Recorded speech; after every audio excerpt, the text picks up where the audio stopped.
Alors, on va terminer ce soir avec la présentation d'Andrew Williams, donc étudiant la maîtrise à l'Université de Montréal au département d'informatique et de recherche opérationnelle.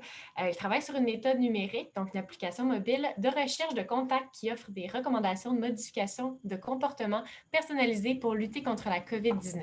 Et le titre de la présentation, le traçage proactif de contacts pour lutter contre la transmission de la COVID. Alors, ce dont je vais vous parler, on appelle ça le traçage proactif de contacts pour lutter contre la transmission de la COVID. Alors, c'est un peu un long titre, mais on va pouvoir décomposer ça. Alors, ma présentation va être séparée en trois sections super informatives qui s'appellent quoi, pourquoi et comment. Alors, c'est quoi, pourquoi on a fait ça et comment on l'a fait. Alors, on va commencer avec la section c'est quoi. Alors, la meilleure manière de comprendre ça en premier, je pense, c'est à travers une mise en scène. Alors, on va avoir une personne du nom de Jim, et on va voir 2 semaines dans la vie de Jim, on imagine pendant une pandémie, par exemple, la pandémie de la COVID. Alors, dans le premier scénario qu'on voit ici en haut, cette première ligne qui va de gauche à droite, on imagine un monde où on a seulement accès au traçage de contacts manuels. Ce qui veut dire que c'est une personne qui va utiliser, par exemple, son téléphone pour appeler si Jim attrape la COVID. Cette personne va appeler tous les contacts de Jim dont Jim peut se souvenir un par un pour leur dire. Le deuxième scénario, en bas ici, traçage binaire de contacts, ça va ressembler beaucoup à l'application que vous avez peut-être sur votre téléphone, où à la place d'appeler, qu'il y ait un professionnel de la santé qui doive appeler tous les contacts de Jim, ça va se faire automatiquement à travers le téléphone avec certaines restrictions. Et troisièmement, on va voir notre approche. Alors, on voit ici que mercredi de la semaine, lundi, il aurait installé l'application soit binaire ou soit notre approche dans les deux scénarios différents.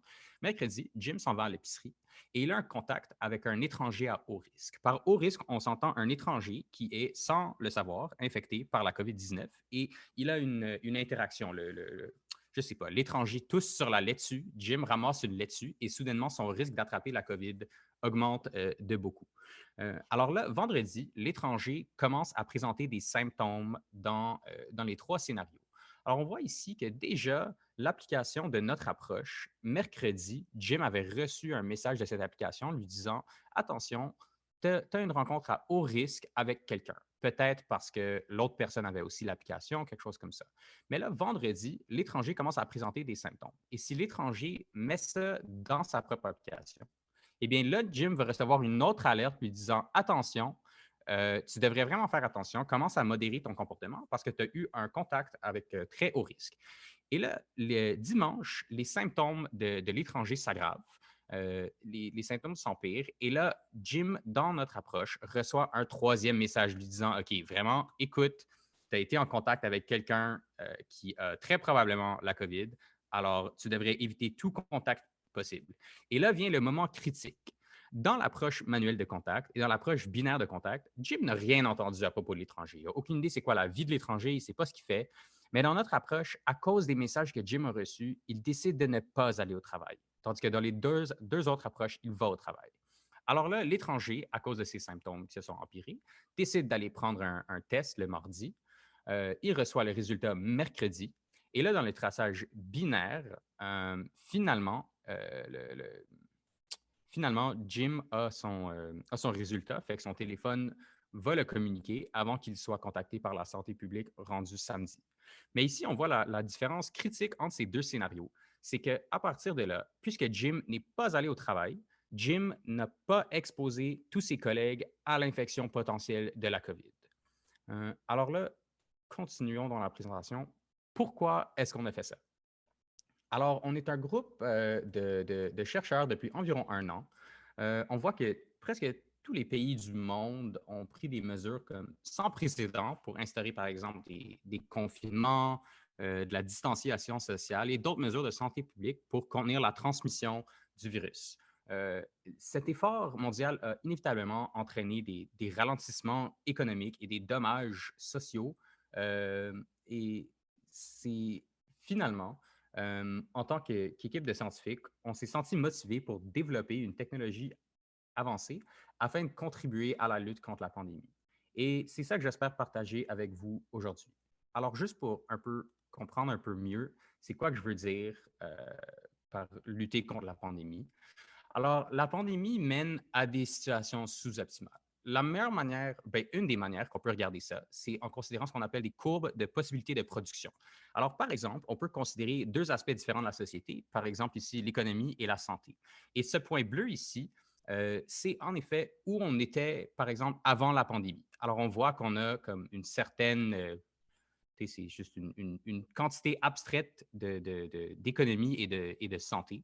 Et là, on voit, avec la pandémie, on est tiré vers cette ligne rouge. On ne peut plus se rendre à cette frontière et on finit par avoir moins d'économie, moins de santé. Alors, si on voulait avoir la même quantité abstraite encore de santé, il faudrait perdre beaucoup d'économie. Même chose si on voulait avoir le même niveau d'économie. Et là, on se demande, mais est-ce qu'on est vraiment juste limité par cette frontière rouge? Est-ce qu'on peut possiblement faire mieux? Et là, la question, c'est, ben, la réponse, je peux vous dire qu'en effet, oui, et il y a plusieurs manières de faire mieux.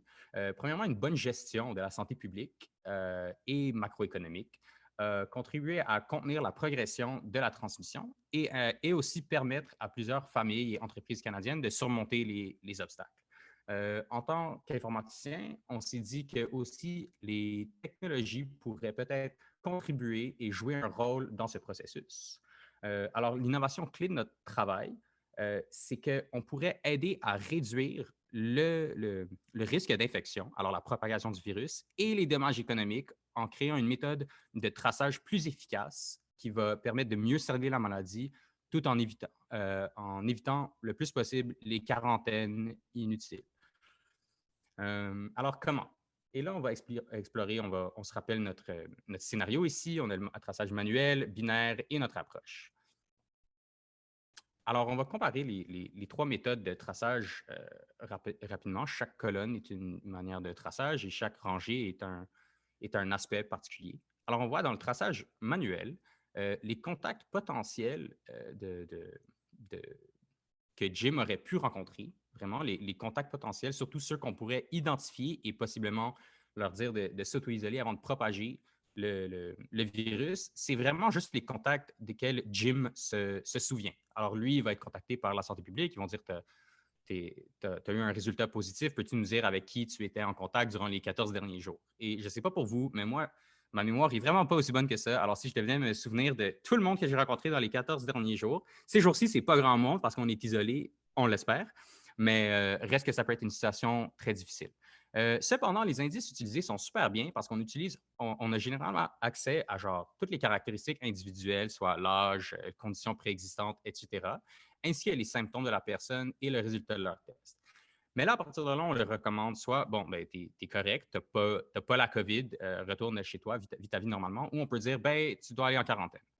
Là, ensuite, on voit l'option du traçage binaire, ce qui est l'application que vous avez probablement sur votre téléphone. C'est un peu mieux parce qu'on a cette meilleure mémoire. Alors, vous n'avez plus besoin de vous souvenir d'avec qui vous avez été en contact. Votre téléphone va faire ça pour vous, ou au moins va vous aider à ne pas manquer d'interaction parce que c'est généralement accompagné, c'est un accompagnement pour le traçage manuel. Par contre, ici, on voit que tous les indices, les caractéristiques individuelles sont perdues dans cette méthode. On utilise vraiment seulement les résultats des tests et là, on peut dire aux individus de vivre leur vie normalement ou d'aller en quarantaine.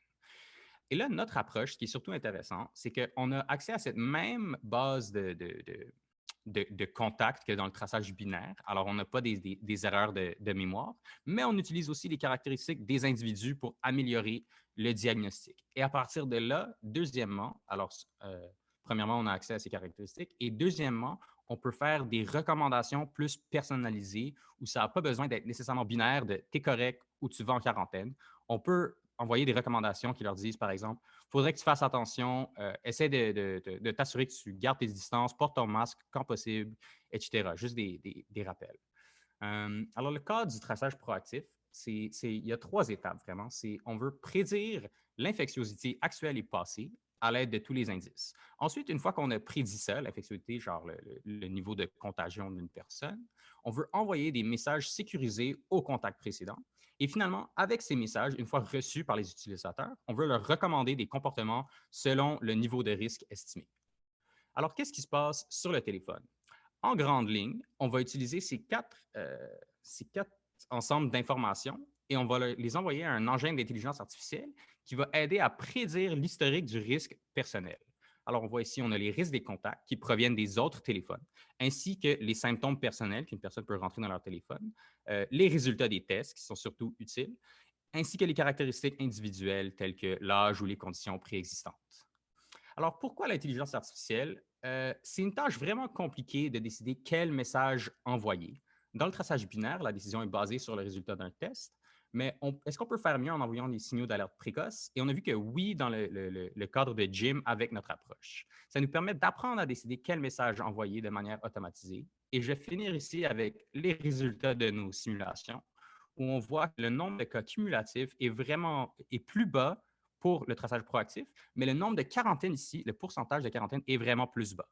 Alors, merci beaucoup. Je pense que ça clôt ma terminaison, ma présentation dans le temps presque.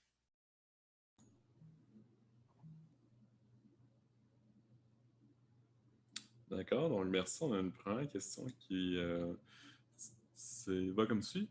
Cette application ne se fit-elle pas à l'utilisation du plus de personnes possible? Comment rendre l'application accessible à toutes et à tous?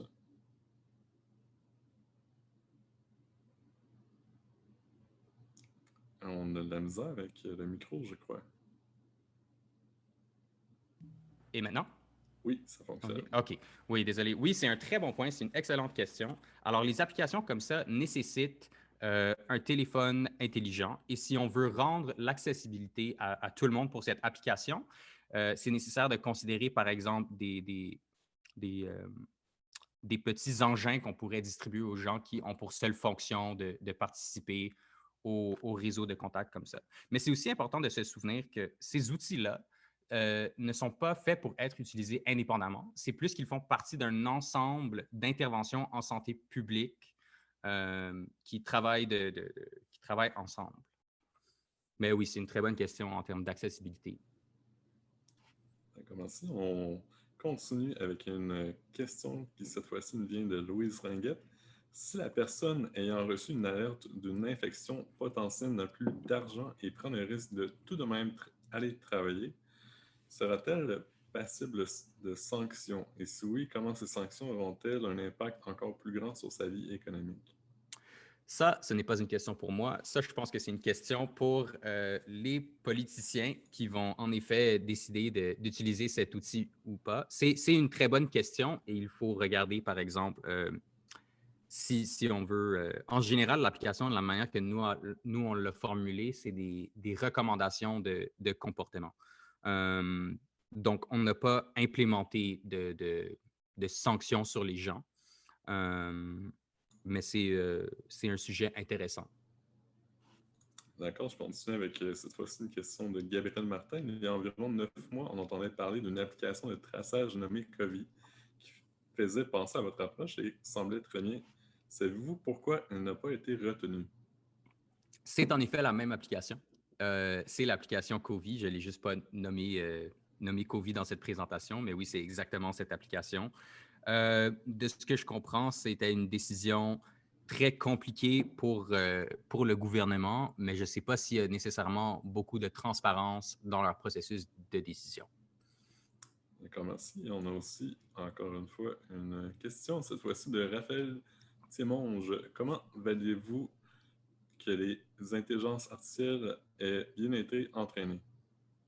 Alors, il y a deux approches à ce problème et il y en a une qu'on peut utiliser dans le laboratoire et il y en a une qui est genre meilleure, qui serait de tester dans le vrai monde. Mais nous, on a construit genre un super simulateur épidémiologique pour genre évaluer la performance de l'application. Reste que c'est un simulateur et que le test ultime serait de l'utiliser quelque part dans le vrai monde, dans genre un test run.